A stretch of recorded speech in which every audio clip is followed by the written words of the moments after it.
Hello बच्चों, let's read a given question. The question says a star forming a group that has recognizable shape is called option A constellation, option B Orion, option C जो है light year, option D pole star. So इस question का जो key concept we need to understand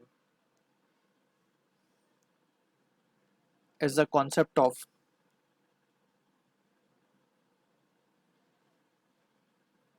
constellation. What exactly do we mean by constellation? हम इसको पहले समझते हैं.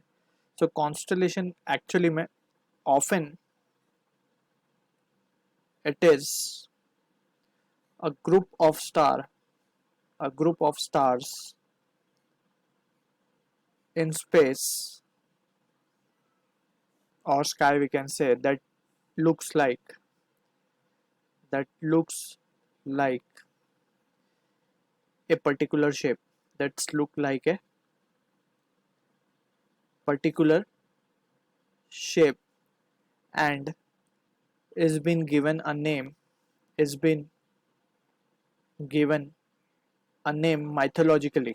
ठीक है ना. जैसे फॉर एग्जांपल हमें कोई ग्रुप ऑफ स्टार्स दिख रहा है, उसको हमने नाम दे दिया कि वो इस तरीके से दिख रहा है, इस शेप का दिख रहा है, लाइक फॉर एग्जांपल लायन की तरह दिख रहा है, कोई हंटर की तरह दिख रहा है. ठीक है. जैसे फॉर एग्जांपल हमारे पास बहुत सारे कॉन्स्टलेशंस प्रेजेंट है, तो उनमें से कुछ के नाम हम यहाँ पे मेंशन कर देते हैं.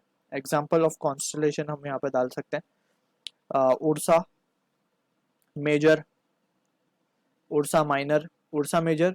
ये कुछ ग्रेट बेयर की तरह शेप में दिखता है, भालू जो होता है ग्रेट बेयर, कुछ इस शेप के फैशन में वो अरेंज होते हैं. ठीक है. Just it's a mythological thing कि हमने उसको ग्रेट बेयर की तरह कंसिडर कर लिया है. ठीक है. जैसे ओरियन है, ओरियन बेसिकली हंटर की तरह दिखता है कि कोई हंटर है जो हंटिंग करने जा रहा है. ठीक है. ओरियन इस तरीके से स्टार्स अरेंज्ड होते हैं.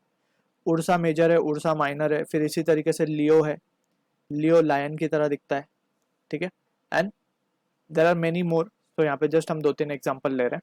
ठीक है. So from the options given हम बोल सकते हैं option A should be the answer. Orion तो खुद एक कॉन्स्टलेशन है. Light year it is a distance unit, not the star forming the group. ठीक है. तो ये डिस्कार्ड किया जा सकता है, ये डिस्कार्ड. पोल स्टार बेसिकली ये जो है this is the that is the star that is present on the axis near the North Pole. अगर हम बनाए ये अर्थ है हमारा, ये नॉर्थ पोल है, तो ये बिल्कुल एक्सिस के पास ही लोकेट किया जा सकता है. So it always it is the star that always retain its position over here. ठीक है ना. तो ये नॉर्थ पोल की तरफ ही हमें हमेशा दिखाई देता है because it is lying on the line और the axis of the rotation of earth. ठीक है ना. तो this can not be the also answer. So option A will be the answer for this. I hope you understood the solution. All the best.